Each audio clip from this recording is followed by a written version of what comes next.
आज हम Tim Ferriss की किताब द 4 आवर वर्क वीक इसके कुछ खास हिस्सों पर बात कर रहे हैं। ये किताब जो पारंपरिक 9 to 5 का ढांचा है ना, उसे सीधी चुनौती देती है ना? हाँ बिल्कुल। दावा तो काफी बड़ा है कि हफ्ते में सिर्फ 4 घंटे काम करो और बेहतर जिंदगी जियो। सुनने में तो ये मतलब बहुत ही क्रांतिकारी लगता है। तो इसका जो मूल विचार है वो ये है कि जिंदगी का मकसद बस लगातार घटते रहना नहीं है, बल्कि ज्यादा आजादी, ज्यादा समय और हाँ, ज्यादा अनुभव हासिल करना है। तो ये सवाल उठाती है कि क्या हम वाकई कम काम करके ज्यादा जी सकते हैं, और अगर हाँ तो कैसे? सही। चलिए, इसके पीछे का जो तर्क है, जो फ्रेमवर्क है, उसे समझते हैं। किताब एक दिलचस्प शब्द देती है, डील, DEAL। डील? अच्छा, तो डी से शुरू करते हैं, डेफिनेशन यानी परिभाषा। हाँ, डी यानी डेफिनेशन, मतलब अपने लक्ष्यों को एकदम साफ तौर पर परिभाषित करना। और यहां मजेदार बात यह है कि ये सिर्फ पैसों के बारे में नहीं है। पैसों के बारे में नहीं तो फिर? फेरिस जोर देते हैं कि हमें ये तो सोचना ही है कि कितनी आय चाहिए, पर उससे भी ज्यादा ये सोचना है कि कितना समय चाहिए और कितनी गतिशीलता, मतलब मोबिलिटी। गतिशीलता मतलब कहीं से भी काम करने की आजादी। हाँ बिल्कुल। कब काम करना है, कहाँ से करना है और कैसे करना है, इसकी आजादी। फेरिस के हिसाब से यही असली दौलत है, पैसों से भी ज्यादा। ये तो सोचने वाली बात है। लक्ष्य सिर्फ पैसा नहीं बल्कि अपनी शर्तों पर जीना। हाँ। अच्छा, तो डी के बाद आता है ई, एलिमिनेशन, अनावश्यक चीजों को हटाना। Exactly, elimination. यहाँ पर वो मशहूर 80-20 नियम आता है, पेरेटो प्रिंसिपल। हाँ, सुना इसके बारे में कि हमारे 80% नतीजे सिर्फ 20% कामों से आते हैं। सही पकड़ा। तो चुनौती ये है कि उन जरूरी 20% कामों को पहचाने और जो बाकी 80% है, जो उतने नतीजे नहीं देते, उन्हें बेरहमी से हटा दें या कम कर दें। बेरहमी से? ये थोड़ा मुश्किल नहीं लगता? लगता है। फिर इसका तर्क है कि हमारा समाज ना व्यस्त दिखने को बहुत अहमियत देता है, भले ही वो काम बिल्कुल फालतू क्यों ना हो। हाँ, ये बात तो है। बिजी रहना जैसे सफलता का पैमाना बन गया है। बिल्कुल। तो असली चुनौती इसी सोच से बाहर निकलना है और सिर्फ उन कामों पर फोकस करना जो वाकई मायने रखते हैं, जो हमें हमारे लक्ष्यों के करीब ले जाते हैं। लेकिन क्या सच में 80% काम गैर जरूरी हो सकता है? मुझे लगता है बहुत से लोगों को लगेगा कि भाई मेरा तो हर काम जरूरी है। इसे लागू करना कितना प्रैक्टिकल है? देखिए, ये सवाल बहुत वाजिब है और ये आसान बिल्कुल नहीं है। इसके लिए ना काफी आत्म अनुशासन चाहिए और हाँ, कभी कभी मुश्किल फैसले भी लेने पड़ते हैं। फेरिस कहते हैं कि हमें लगातार खुद से पूछना होगा, क्या ये काम सच में जरूरी है? क्या ये मुझे मेरे लक्ष्य, वो जो हमने डी में डिफाइन किए थे, उनके पास ले जा रहा है? अगर जवाब नहीं है तो उसे हटाने का या कम करने का तरीका सोचना होगा। समझ गई। तो पहले लक्ष्य साफ करो, फिर फालतू काम हटाओ। ठीक है। इसके बाद है ए, ऑटोमेशन, स्वचालन।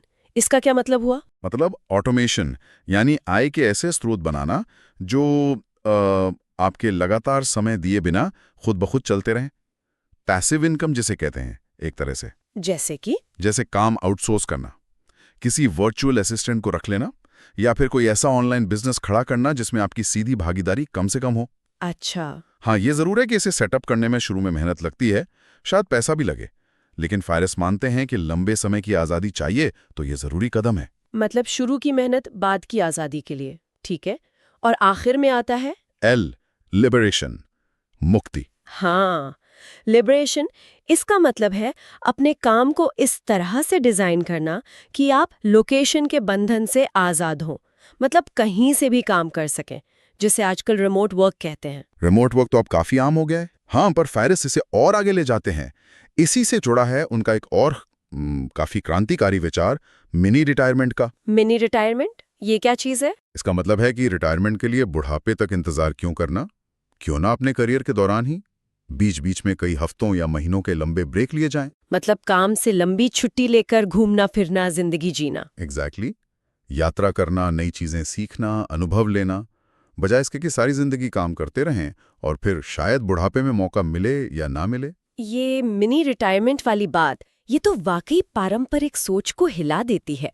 पर एक बात है, ये सब सुनने में जितना अच्छा लगता है, काम बदलना, ऑटोमेशन सेट करना, कहीं से भी काम करना, ये सब असलियत में करना थोड़ा डरावना भी तो हो सकता है ना? बिल्कुल हो सकता है, और किताब इस डर को नजरअंदाज नहीं करती।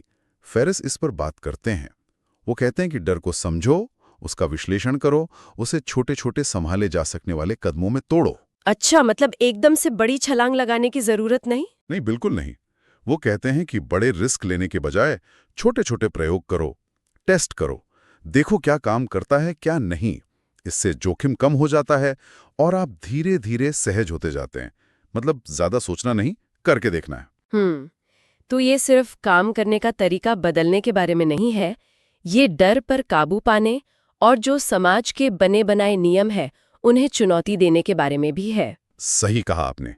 ये किताब असल में पारंपरिक सामाजिक नियमों पर सवाल उठाती है और ये समझने में मदद करती है कि असली आजादी और संतुलन शायद सिर्फ पैसों से नहीं आता, बल्कि समय और अपने जीवन पर नियंत्रण से आता है। हाँ, स्मार्ट तरीके से काम करना, टेक्नोलॉजी का सही इस्तेमाल करना और अपनी प्राथमिकताएं सोच समझकर तय करना।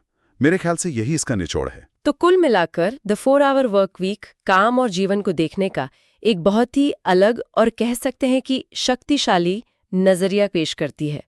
शायद ये हर किसी के लिए ना हो, पर ये सोचने पर मजबूर जरूर करती है। और शायद यही इसका सबसे बड़ा योगदान है, ये एक विचार के साथ छोड़ जाती है।